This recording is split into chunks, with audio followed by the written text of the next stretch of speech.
Hey, well, thank you for checking out this week's sermon recap video. We're continuing our trek through the Gospel of Matthew, and we finished up chapter 4.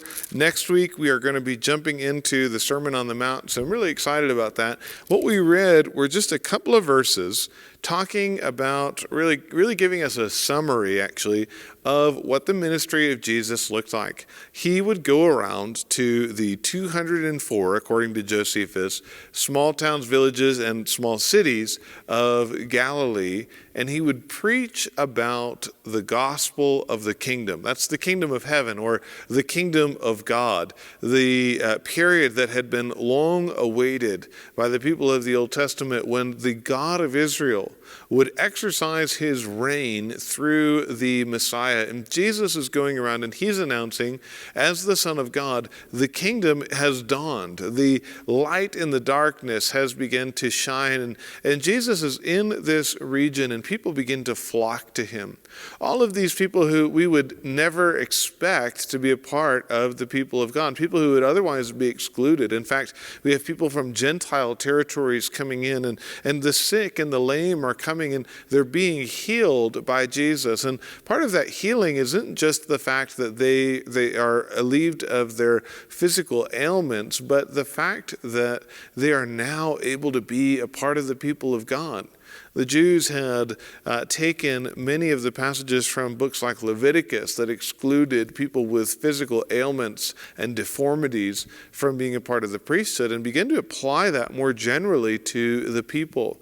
And Jesus is making them whole and making them acceptable participants in the kingdom of God that he has come to announce. And we talked on Sunday about how those physical healings point us forward to the ultimate eschatological healing. What we mean by that is that someday in eternity, when we are in the final state, we will be completely and fully healed. And Jesus' ministry here is pointing forward to the reality that will one day be.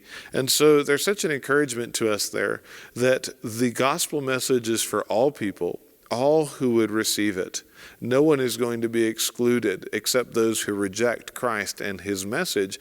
And then secondly, it's so encouraging because our world is so obviously broken, and we see that and we feel that maybe in some more profound ways than we previously had with the sickness that we have seen that has invaded our world in this year.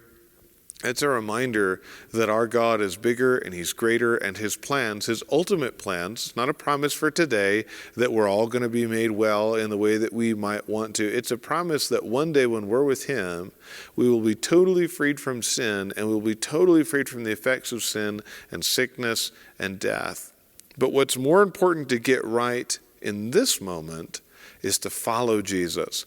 And so we see the celebration of the fact that many people from all around, from the surrounding areas, not just from Galilee, had come and begun to follow Jesus. We'll see sadly that many of these crowds turn out to be quite fickle, but following Jesus is the right decision.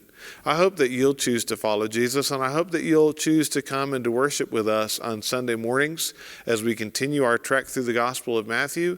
If you're already following Jesus, I would love for you to come out on Wednesday night.